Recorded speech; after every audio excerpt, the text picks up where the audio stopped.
Une bonne soirée à tous. On est aujourd'hui jeudi, le 19 octobre de l'an 2023.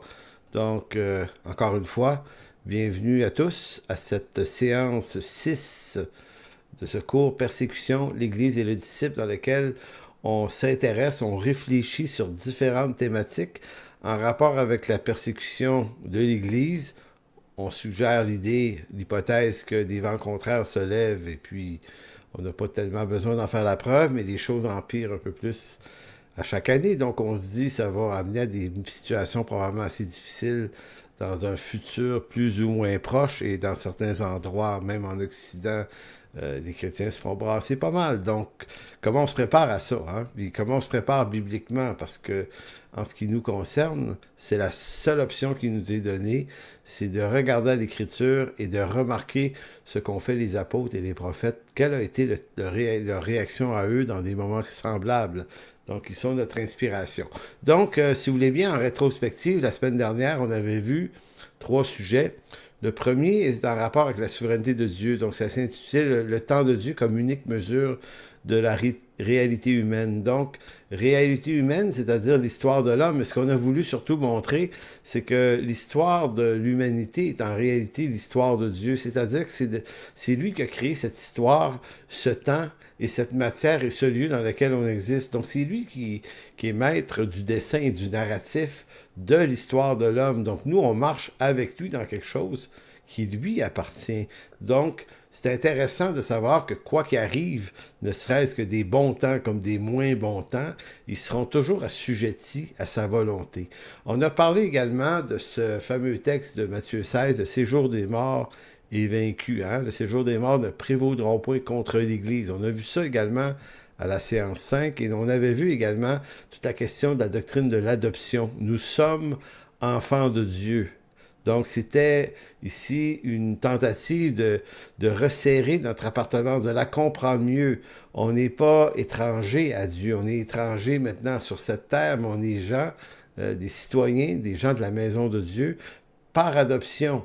Donc, on n'est pas placé dans un contexte d'essai, erreur, en voulant dire, ben, regarde, je te sauve, mais prouve-moi que tu mérites d'être sauvé, puis peut-être que tu vas être sauvé à la fin. Donc, on n'est pas ici dans une forme de manipulation.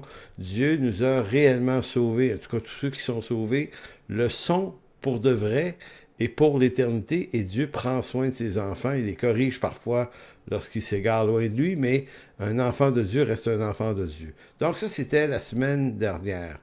Ce soir, au menu, il y a 4 points. 4 points, mais chacun est un peu plus court. Le premier, c'est quelle est ton assurance devant la vie et devant la mort. Donc, on va lire un petit texte d'un document que j'aime bien, moi, qui s'appelle le catéchisme de Heidelberg, qui nous dit quelque chose de très intéressant sur la question, la doctrine de l'assurance. On peut appeler ça une doctrine, évidemment. Vous allez voir, c'est très, très intéressant. Deuxième point, ce soir, l'espérance du chrétien. Donc, on a de l'espoir. Peut-être que notre espoir en ce monde, ça me nuise à chaque année qu'on voit les situations changer, se détériorer dans ce monde, évidemment. Peut-être qu'on avait, sans s'en rendre compte, on espérait quelque chose de bien quand même ici-bas. Et là, on se rend compte que le tapis nous glisse sous les pieds. Ce monde s'effondre, moralement, complètement, politiquement, économiquement, et de toutes sortes d'autres manières. Maintenant, il nous reste quoi comme assurance?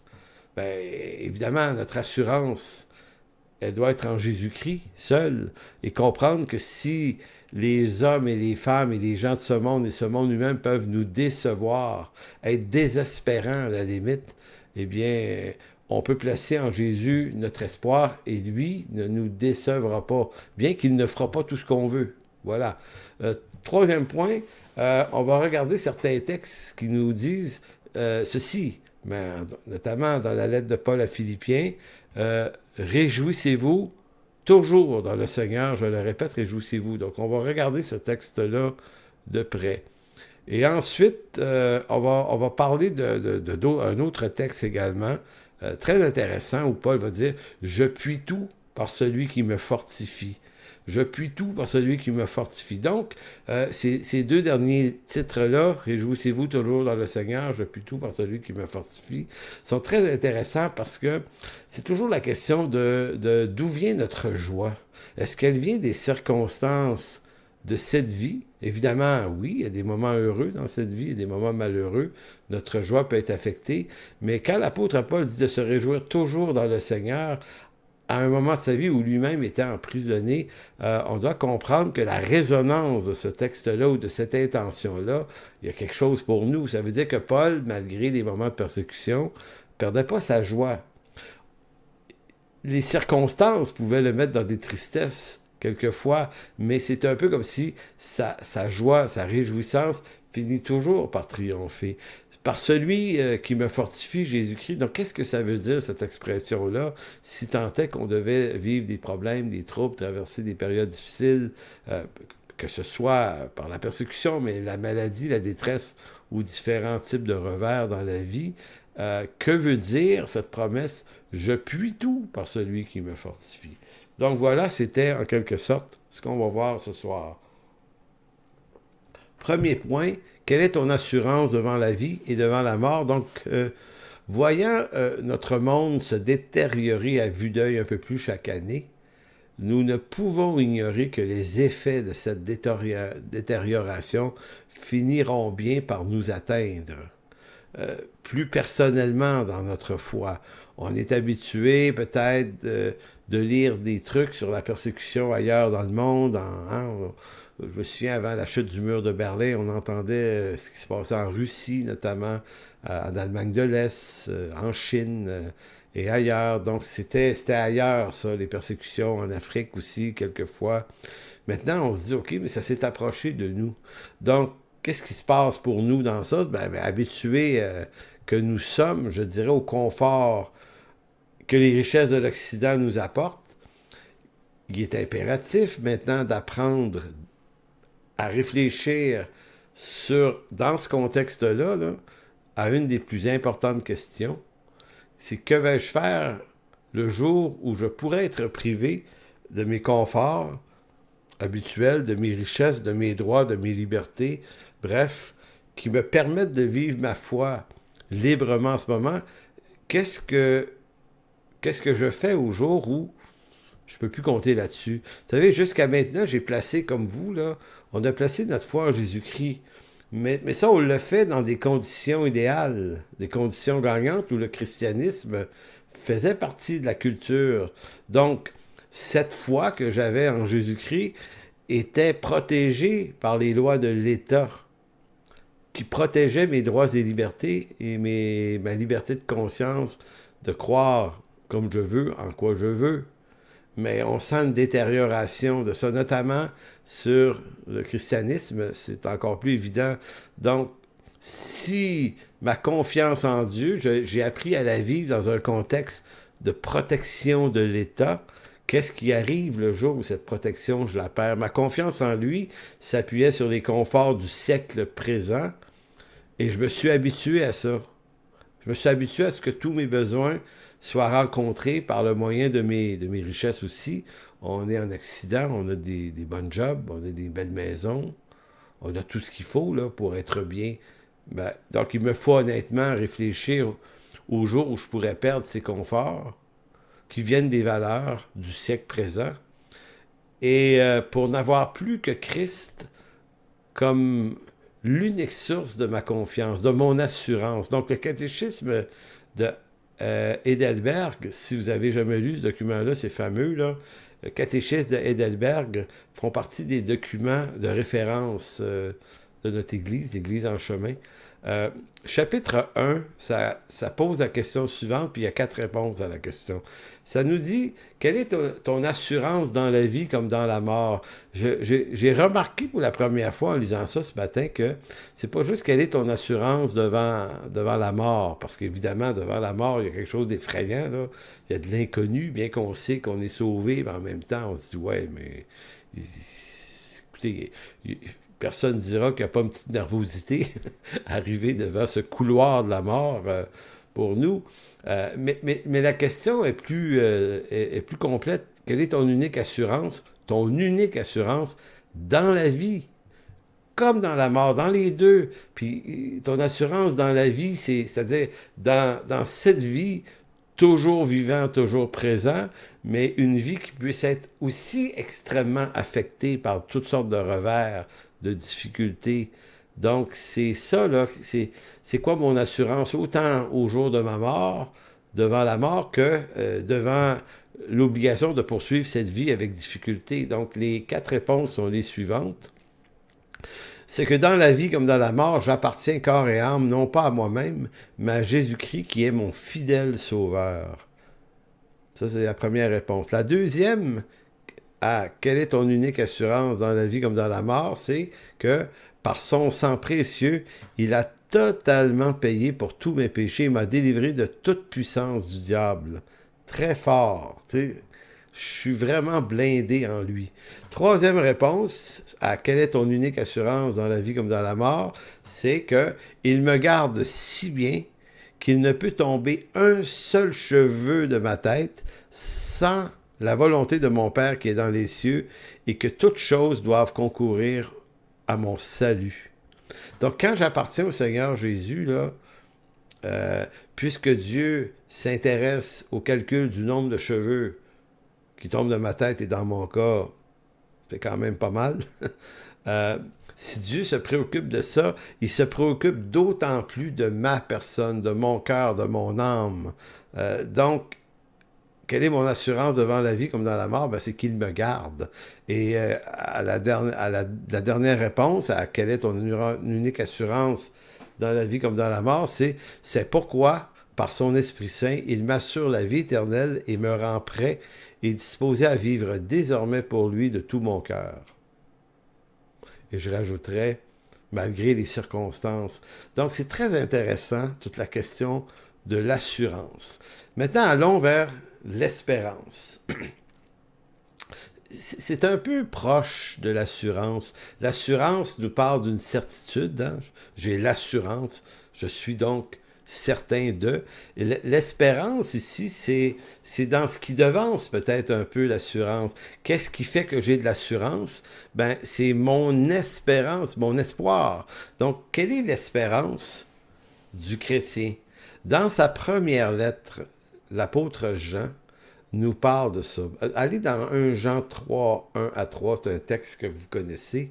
Il y a des cantiques qu'on fait avec ce texte-là merveilleux. Donc, Jean parle de l'espérance qui est en nous. Écoutez bien comment il le dit. Il dit, voyez quel amour le Père nous a témoigné pour que nous soyons appelés enfants de Dieu. J'ai lu ça la semaine passée, vous vous souvenez? Être enfant de Dieu, là, ça signifie que Dieu ne nous place pas dans un édit de tolérance face à notre appartenance à lui, mais dans une position d'enfance. Nous sommes adoptés, donc de ce fait, il est juste de se dire enfant de Dieu. Et insistant sur la chose, Jean va rajouter, et nous le sommes.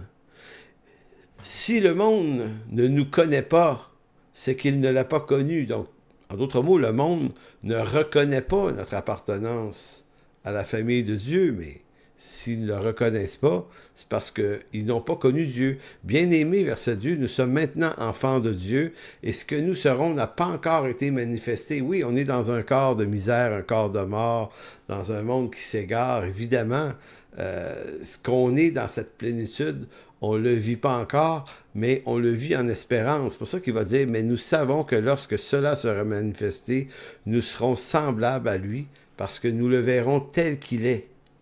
Donc, Jean vous annonce et m'annonce à moi d'avance la nature de l'espérance qui est en moi. Il me dit, regarde, là, c'est pas compliqué. Peu importe ce qui va t'arriver, tu vas toujours rester enfant de Dieu, que ce soit dans la vie, que ce soit dans la mort, que ce soit dans la joie, dans la tristesse, dans les problèmes, dans les défaites, dans les victoires. Tu es un enfant de Dieu. Et même si ça paraît pas, même si les gens le voient pas, même si toi-même t'en doutes des fois parce que tu te regardes aller, tu te dis franchement, pas fort mon affaire, là. Il me semble que si j'étais un vrai enfant de Dieu, je serais plus victorieux que ça. C'est comme si Jean bypass tous les raisonnements qu'on pourrait avoir, puis dit non, c'est qu'un jour, lorsque tu vas rencontrer le Seigneur face à face, tu vas être transformé, au fond, en la même image. Tu vas être semblable à lui. Et c'est là que le verset 3 intervient en disant « Quiconque a cette espérance en lui se purifie comme lui-même est pur. » Ici, se purifie, là, se nettoie, là, se dégage de tous ces nuages noirs qui sont là, là. Et là, dans ton entendement, tu te dis « Ok, j'ai cette espérance qu'un jour, je serai semblable à lui. Pour le moment, c'est difficile, c'est comme ça. Il y a des moments difficiles, il y a des moments de joie, mais c'est pas toujours égal ici. Donc, on va parler de l'espérance, parce que Jean dit « Quiconque a cette espérance en lui se purifie ». Donc, l'espérance de la gloire de Dieu, on parle de ça au fond. Quelle est donc cette espérance qu'on doit entretenir dans nos cœurs? C'est l'espérance de la gloire de Dieu qui attend tous ceux que Dieu s'est rachetés par grâce. Qu'on appelle les rachetés, les élus, les bien-aimés, appelez ça comme vous voulez. Donc, en Romains 5, l'espérance de la gloire de Dieu, nous dit Paul, vient de notre justification par la grâce de Dieu. Donc, si je peux m'entretenir de l'espérance de la gloire de Dieu dans ma vie, c'est-à-dire qu'un jour, j'y goûterai pleinement, c'est pas parce que je suis bon, puis c'est pas parce que je suis meilleur, puis c'est pas à cause de mes œuvres, puis c'est pas à cause que j'enseigne l'Écriture, puis c'est pas à cause que je suis pasteur, puis c'est rien, c'est sans aucun rapport avec mes circonstances terrestres. Cette espérance-là, je la possède parce que j'ai été justifié. Donc, voyez comment c'est dit. Romains 5, 1 et 2 nous dit « Étant donc justifiés par la foi, nous avons la paix avec Dieu par notre Seigneur Jésus-Christ. » Nous avons la paix. La paix ici, c'est dans le sens que il y avait inimitié entre Dieu et moi. J'étais séparé, ennemi de Dieu par nature à cause du péché. Maintenant que je suis justifié par l'œuvre de Christ, il y a une cessation des hostilités entre Dieu et moi. Peut-être que moi, je ne le perçois pas tout le temps. Mais Dieu, lui, lorsqu'il me regarde, lorsqu'il te regarde, il n'est pas hostile à ta vie. Tu as la paix avec lui. Peut-être que tu t'en rends pas compte, mais à cause de tes bêtises, de tes faiblesses, de tes fragilités, de tout ça. Mais nous avons la paix avec Dieu par notre Seigneur Jésus-Christ, à qui nous devons d'avoir eu par la foi accès à cette grâce. Laquelle grâce?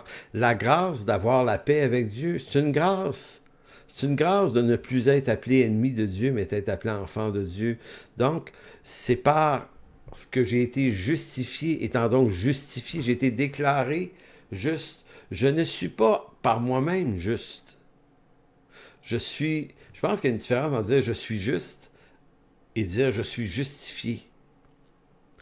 Un justifié, c'est pas quelqu'un qui par lui-même serait juste, mais c'est quelqu'un qui reçoit le statut de juste. Et ça, c'est un acte de grâce de la part de Dieu. Donc, à qui nous devons d'avoir eu par la foi accès à cette grâce dans laquelle nous demeurons fermes, solidement attachés à cette grâce, parce que le malin, par séduction, veut nous éloigner de cette grâce, veut nous faire douter de cette grâce.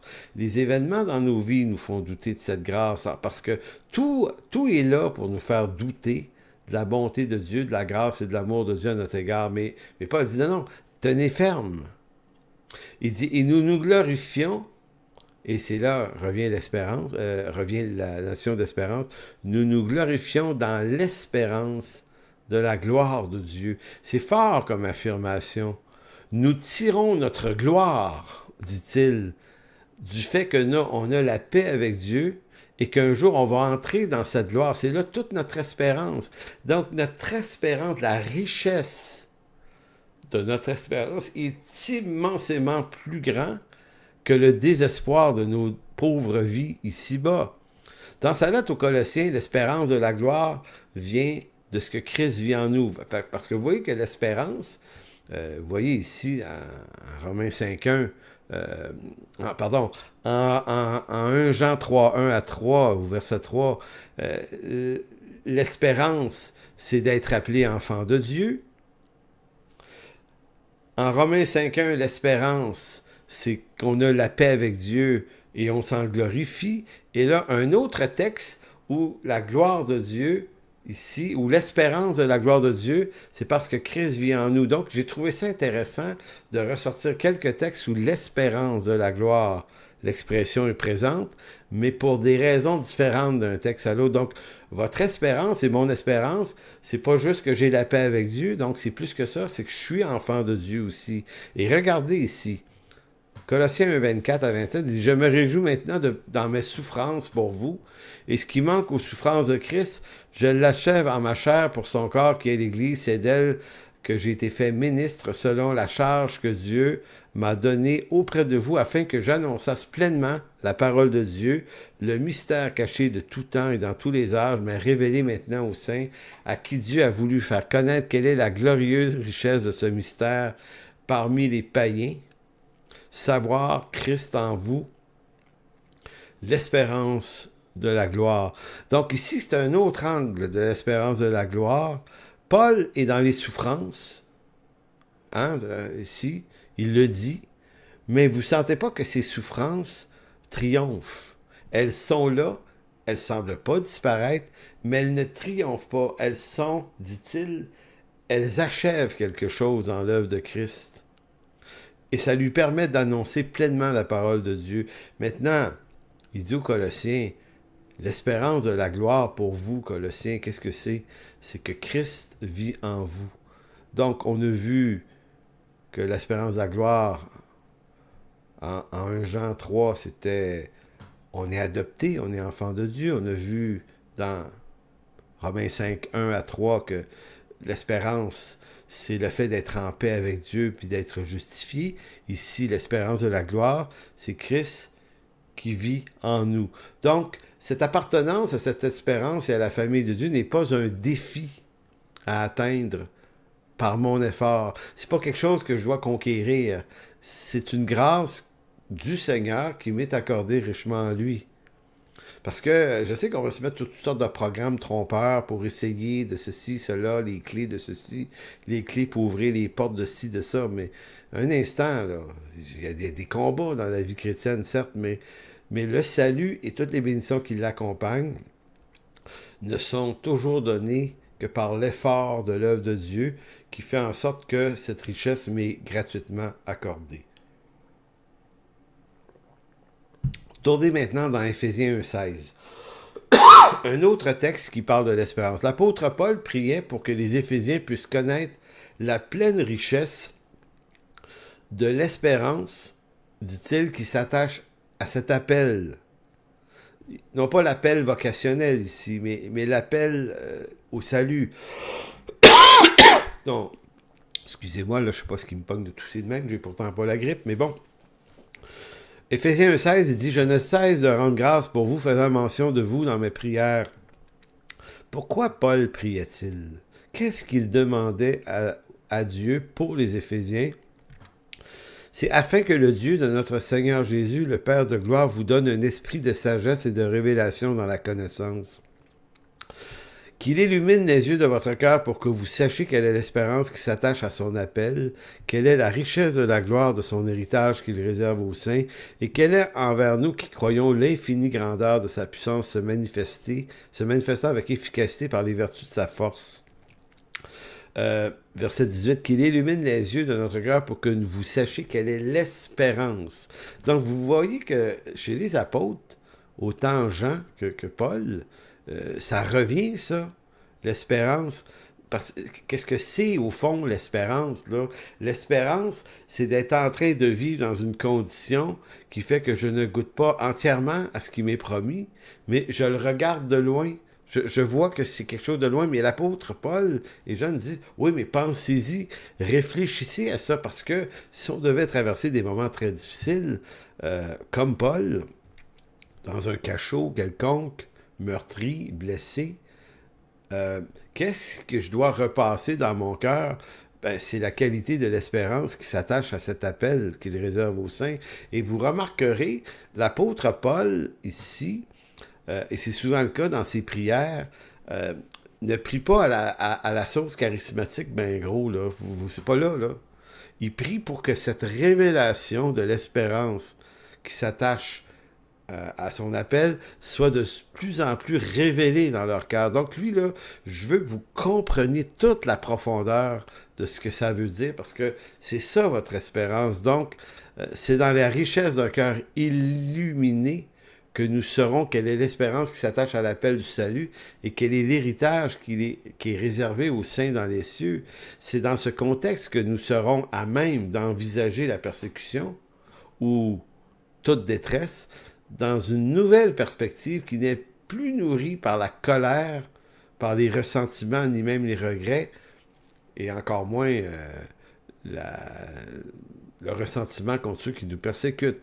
L'intelligence renouvelée ne relève pas d'une expérience curieuse et mystique, comme si une nouvelle façon de voir et comprendre les choses nous tombait dessus.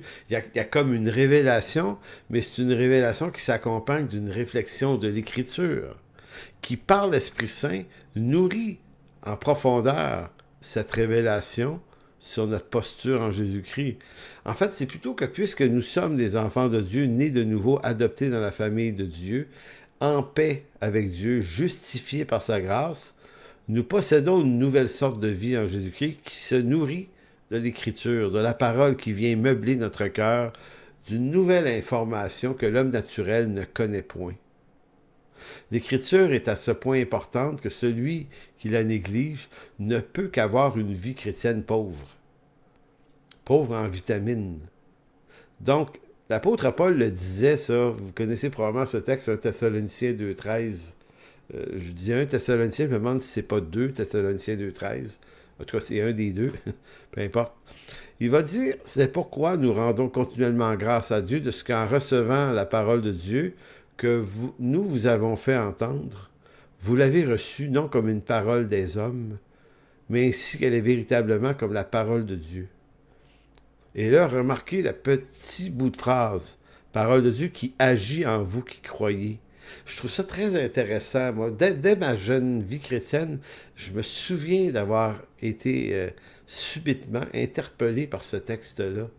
Je me disais, OK, c'est pas juste un bouquin, là.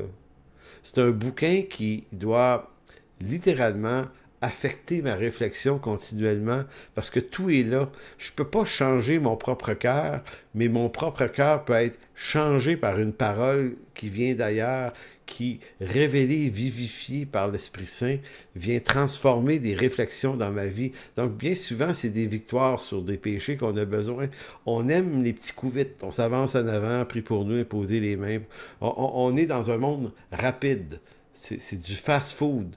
Viens en avant, on va tout régler ça tout de suite. En 3 minutes, on va prier pour toi. Mais en réalité, j'ai rien contre la prière, la délivrance en passant, mais ce que je veux dire, c'est que on veut pas prendre le chemin un peu plus long, plus ardu, mais beaucoup plus nourrissant, qui est de laisser l'Écriture venir noyer notre entendement et venir laver notre entendement. Donc, Paul dit, la parole de Dieu, elle agit en vous qui croyez. Donc, la connaissance de la saine doctrine ne doit pas être un truc seulement pour les amoureux de la théologie, pour les pasteurs, pour les docteurs, bien que eux, on appelle plus spécifique à être versés dans la théologie des Écritures. La connaissance de la saine doctrine ne peut pas être non plus l'affaire de seulement ceux qui envisagent le pastorat. C'est d'ailleurs presque un problème aujourd'hui. Je réalise que généralement, quand quelqu'un s'inscrit dans une faculté de théologie, il le fait en vue de quelque chose, d'un poste. Il veut devenir pasteur. Absolument. Puis les gens se disent, ben écoute, j'ai reçu mon diplôme, ben me voilà pasteur. Mais on ne devient pas pasteur parce qu'on a envie d'être pasteur. C'est une vocation. Pour les hommes, tant qu'à moi, là, c'est pour les hommes, qui vient d'une église, qui vient du milieu auquel on appartient, par les anciens reconnaissent cet appel. Sinon, on s'autoproclame la chose.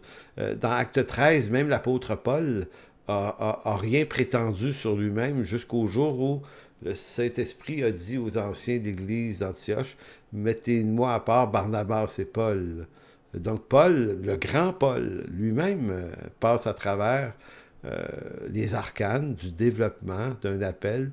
Donc, on ne convoite pas ces choses-là. Et si je dis ça, c'est parce que je vois souvent que la plupart des gens vont étudier en vue d'obtenir. Puis c'est vrai pour les hommes aussi. Là, les hommes, moi j'encourage les gars à aller à l'école biblique. Puis il y en a qui vont dire ouais, mais moi je suis pas appelé à être pasteur. Ben non, mais c'est pas de ça que je parle. Je te dis que tout croyant devrait juste avoir des très bons fondements de l'Écriture. Puis il y en a qui vont dire ouais, mais j'écoute les prédications de mon pasteur. Ben tant mieux, continue, lâche pas. Mais va te chercher des provisions. Va chercher la parole, va la comprendre toi aussi. Si chaque Église, de nombreux croyants le faisait, ça relèverait le niveau de compréhension, de justesse et de saine doctrine de tous. Et normalement, un pasteur qui est sage et qui est intelligent ne devrait pas être insécure par ça. Puis même à ça, quand beaucoup de gens étudient puis prennent au sérieux l'Écriture, souvent ça défie le pasteur lui-même de dire « OK, hey, attends une minute, il va falloir que j'attache mes bottines comme il faut parce que les gens comprennent vraiment ici. » Donc pour moi, là, quand j'ai subi ce défi-là dans ma vie, je me suis pas vu ça comme un problème, mais comme quelque chose qui me permettait de pousser un peu plus loin. Donc, pourquoi la saine doctrine et les saines doctrines, je dois les connaître dans un rapport assez large et profond, parce que autant de la misère, autant de la détresse, autant de la persécution, autant de toutes ces choses-là, c'est toujours quel va être mon rapport à Dieu dans des contextes de difficulté. Par exemple, quel est mon rapport à la grâce de Dieu si j'étais arrêté et persécuté? Quel serait mon rapport avec l'amour de Dieu dans un contexte de persécution ou de détresse de toutes sortes?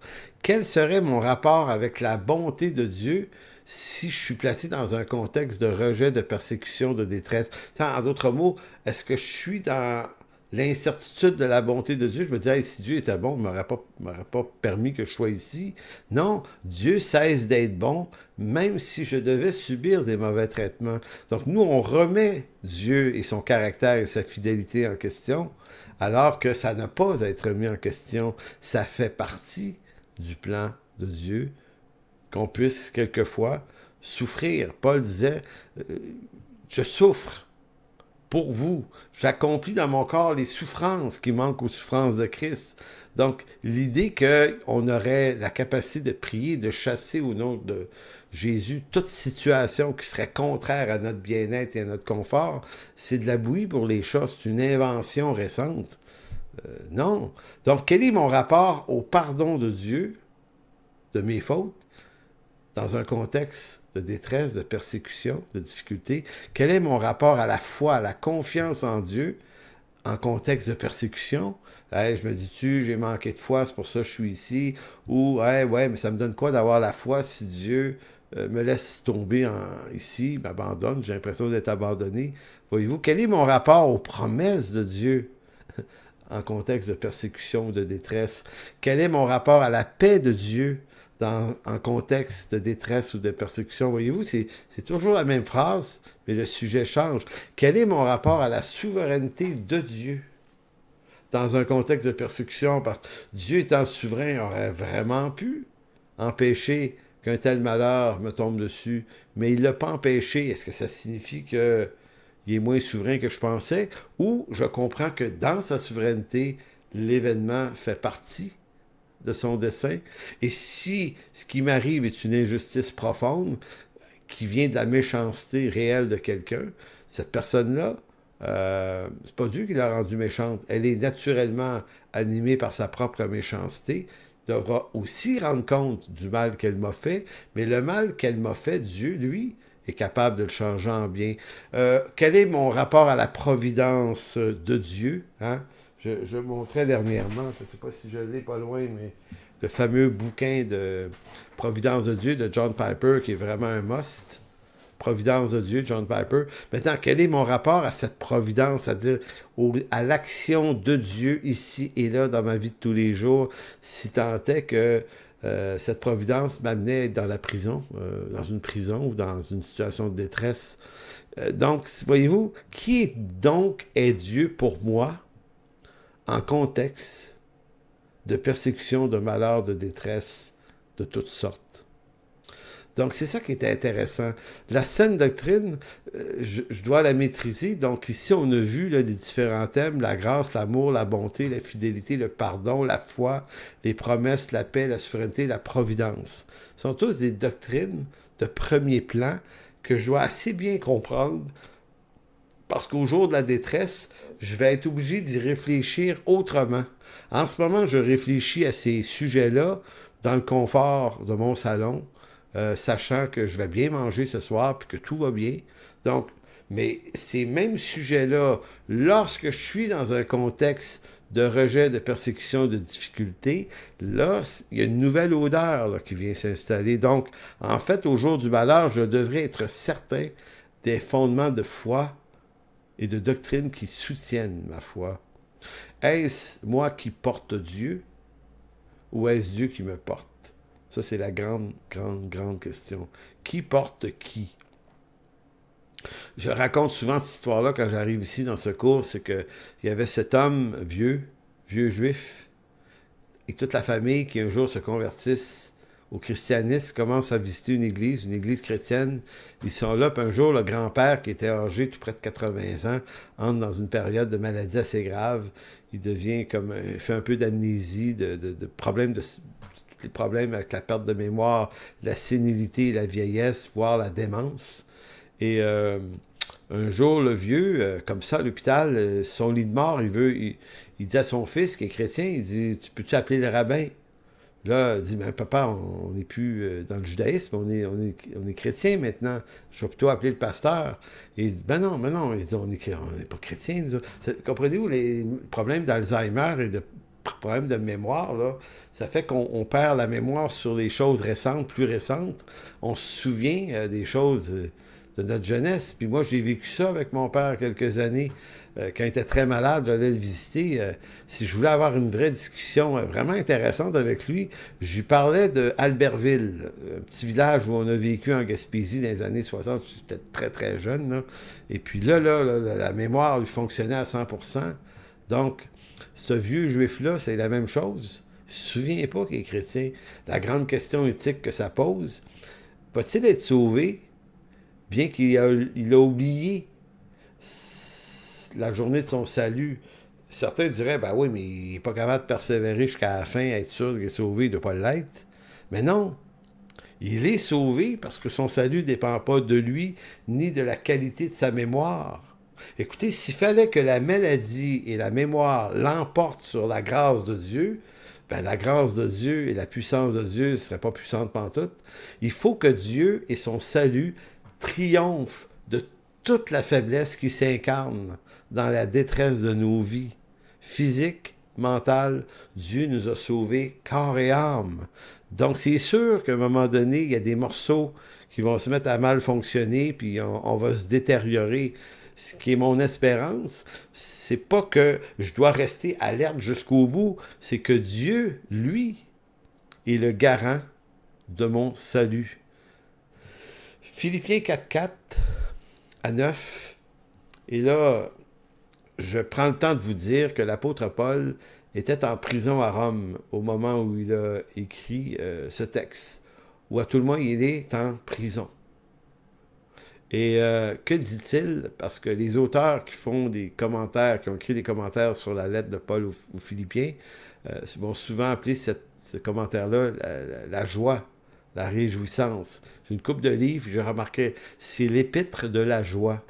Verset 4, Philippiens 4:4, « Réjouissez-vous toujours dans le Seigneur, je le répète, réjouissez-vous. » Écoutez, pour quelqu'un qui est en prison, puis dans les prisons romaines du temps, c'est fameux quand même. En d'autres mots, la résonance de ce texte, lorsqu'on le lit en se disant, OK, lui, là, il a écrit ça assis à terre sur une pierre, là. Ou quelque chose comme ça, là. Réjouissez-vous toujours dans le Seigneur, je le répète. Réjouissez-vous que votre cœur soit connu de tous les hommes. Que votre douceur, pardon. Le Seigneur est proche, ne vous inquiétez de rien, mais en toute chose, faites connaître vos besoins à Dieu par des prières et des supplications avec des actions de grâce, et la paix de Dieu qui surpasse toute intelligence, c'est-à-dire toutes sortes d'intelligence non renouvelées, là, gardera vos cœurs et vos pensées en Jésus-Christ. Donc, Si l'apôtre Paul avait écrit cette lettre dans un palais, on dirait oui, ok, c'est facile. Facile d'écrire ça quand tout va bien. Mais lorsque l'homme qui l'écrit dans une prison romaine, et qui nous dit de s'inquiéter de rien. Donc, il n'est pas en train d'inquiéter les gens sur sa condition. Il n'est pas en train de dire, essayez de me sortir d'ici, ramassez des fonds, faites des marches publiques, trouvez-moi les meilleurs avocats. Non, il est en train de dire, écoutez les gars, on va se réjouir. Je le répète, réjouissez-vous, ne vous inquiétez de rien, faites connaître vos besoins. Ce qui est le plus important, c'est la paix de Dieu qui surpasse toute intelligence, gardera vos cœurs et vos pensées en Jésus-Christ. Donc l'apôtre Paul est affecté par les circonstances. C'est pas un robot en métal. Sauf qu'il ne laisse pas les circonstances dominer son intelligence renouvelée. On ne peut pas lui enlever sa joie et sa paix, même dans une prison. C'est pour ça qu'il faut y réfléchir, nous, à ça. Ce texte ne dit pas que Paul traverse cette épreuve comme s'il était hermétique à la détresse humaine. Hein? Parce qu'on pourrait avoir cette image pieuse de Saint Paul. Non, ça veut seulement dire qu'au cœur des différentes détresses que cette vie amène dans sa vie, l'espérance de la gloire qui lui était promise triomphait de la détresse et du malheur. Apprendre à s'entretenir de ce qui est utile, non pour être absolument le plus saint possible, mais pour garder en nos cœurs la paix de Dieu qui surpasse toutes les formes d'intelligence humaine, et ce malgré les circonstances les plus pénibles qui s'imposent à nous. Donc, je vous ai lu Philippiens 4, 9, 4 à 7. Maintenant, lisons les versets 8 et 9 de Philippiens 4. Ça continue, il va leur dire au reste frères que tout ce qui est vrai. Donc là, ici, là, donc dans ma prison, là, Paul, c'est comme s'il disait, qu'est-ce que je veux repasser dans mon cœur, là, dans mes pensées? Ben, aux frères, tout ce qui est vrai, tout ce qui est honorable, tout ce qui est juste, ce qui est pur, ce qui est aimable, ce qui mérite l'approbation, ce qui est vertueux, digne de louange, soit l'objet de vos pensées. Ce que vous avez appris, reçu et entendu de moi, et ce que vous avez vu en moi, pratiquez-le, et le Dieu de paix sera avec vous. Promesse extraordinaire.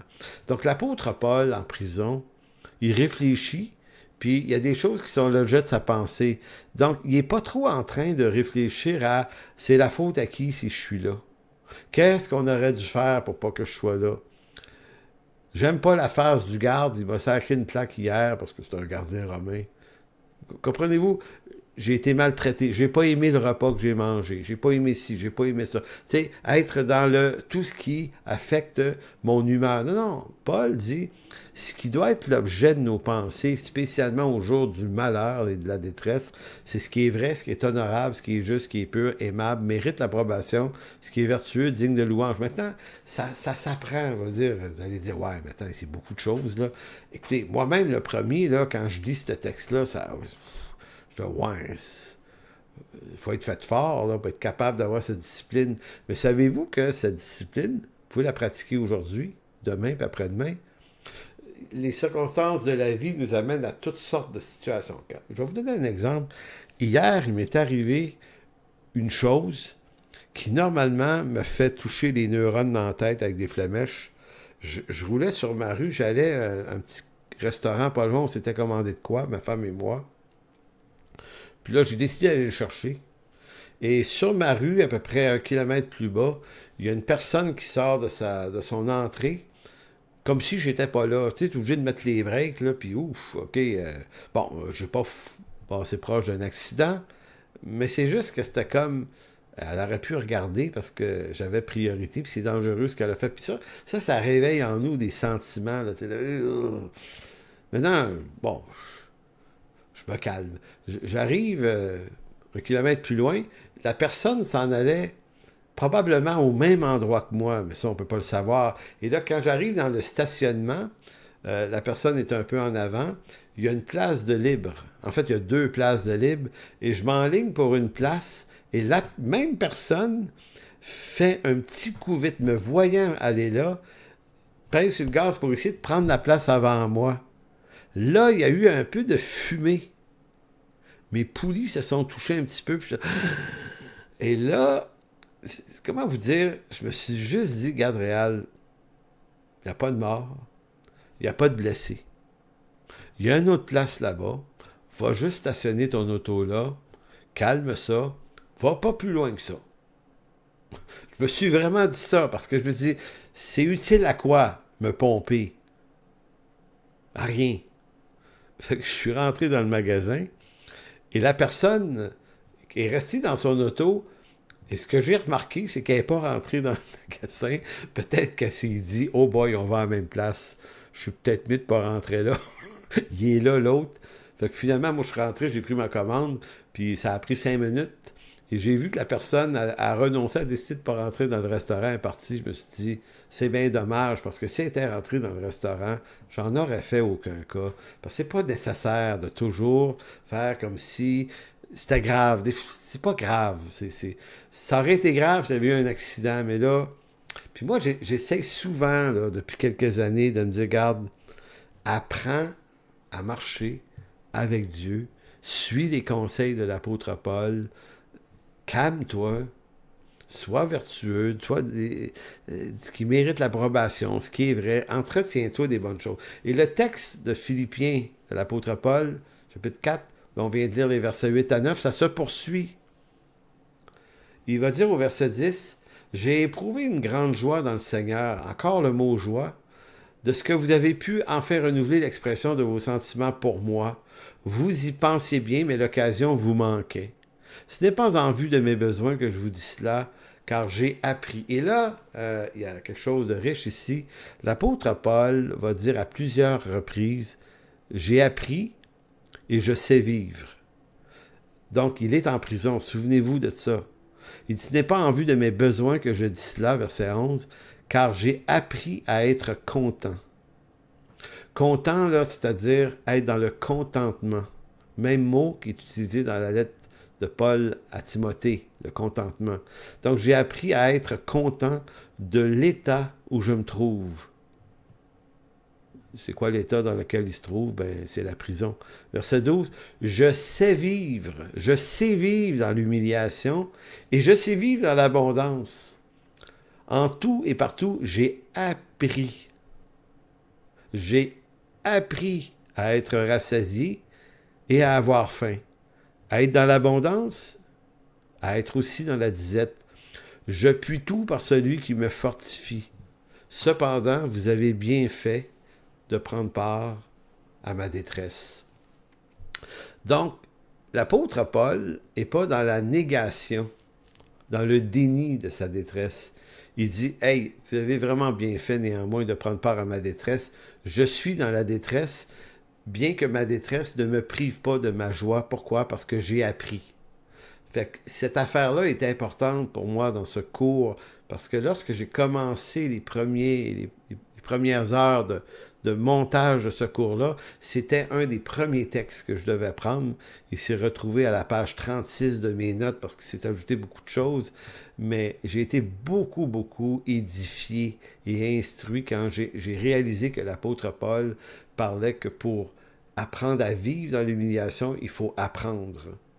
Il faut apprendre. Donc, dans l'exercice de tous les moments dans la vie où on aurait envie de se fâcher, puis de se mettre en colère pour tout, puis pour rien, que ce soit dans la famille, avec nos enfants, nos conjoints, au travail, à l'école, peu importe, on devrait apprendre, comme Paul, on devrait apprendre à vivre des situations pas idéales, apprendre à les absorber. Je trouvais que la COVID-19, là, était un excellent laboratoire pour se regarder aller. Et je crois que beaucoup de croyants ont échoué parce qu'ils ont pété des plombs publiquement d'une façon gênante.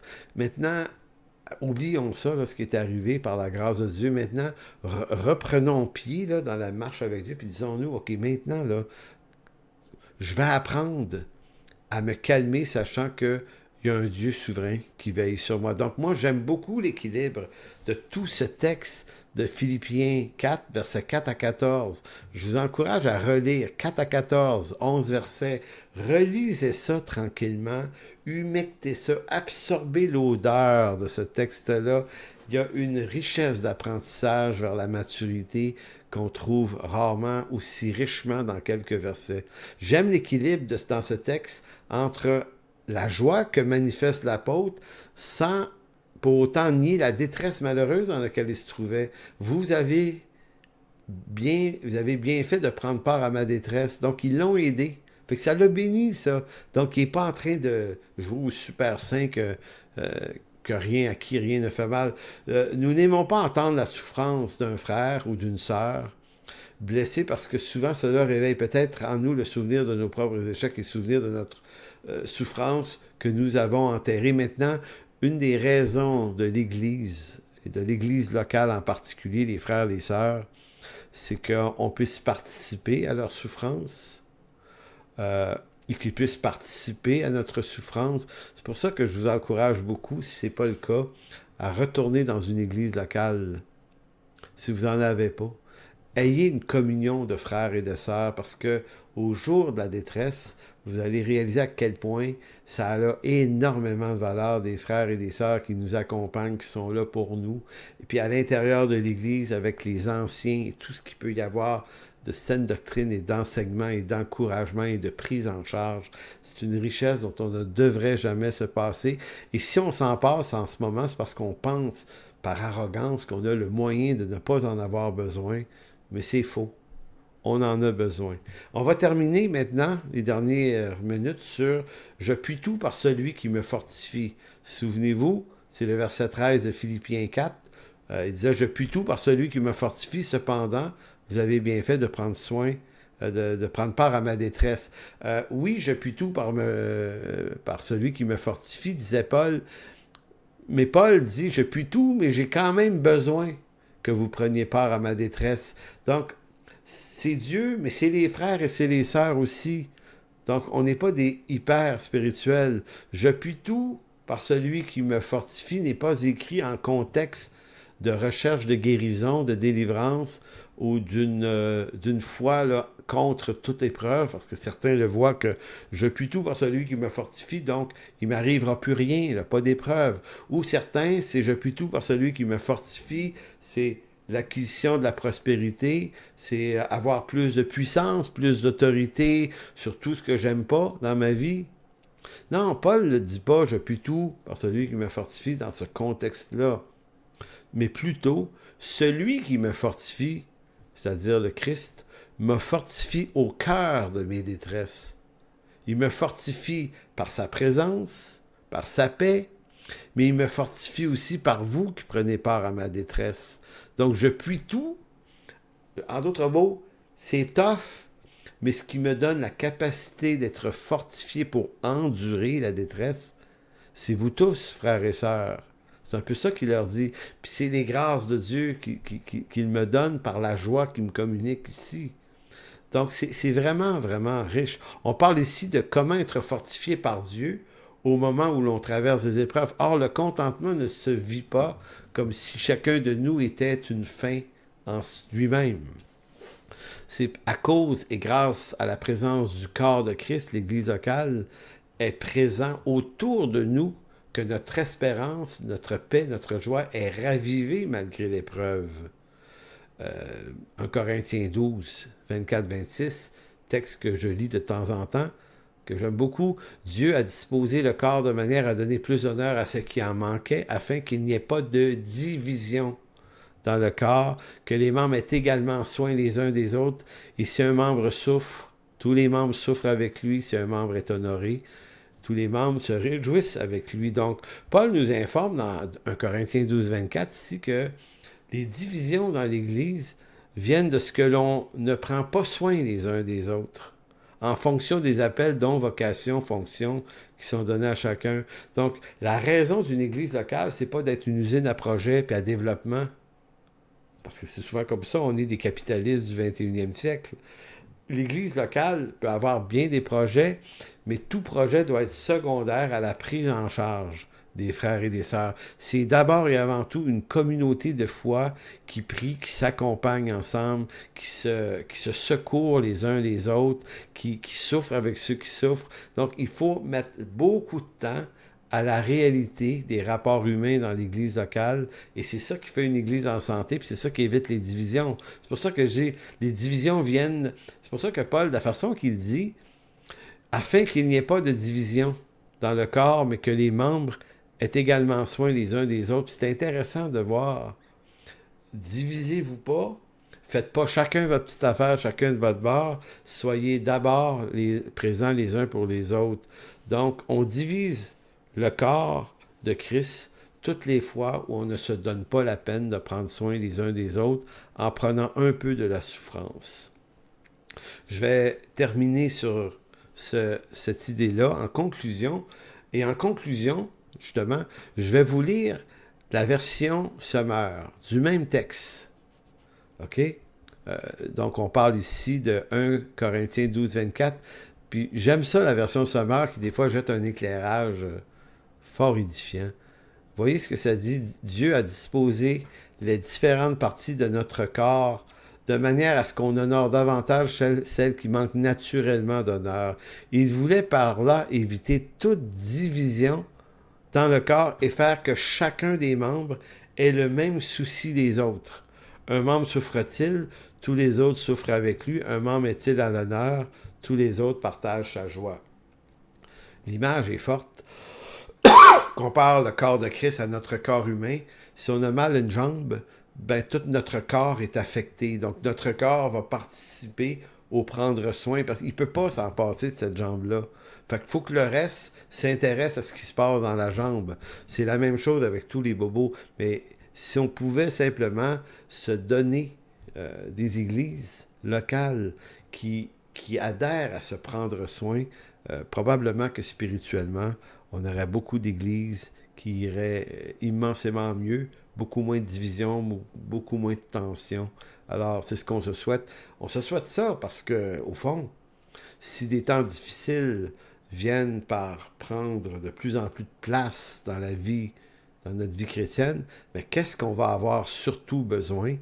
C'est justement des rapprochements, la prise en charge de la souffrance des uns et des autres pour la gloire de Dieu. Donc, je vous salue, frères et sœurs. On se revoit pour la séance 7. Si aujourd'hui, on est le 19, ça signifie que ça va être jeudi le 26 octobre prochain. Portez-vous bien tout le monde. Bye bye.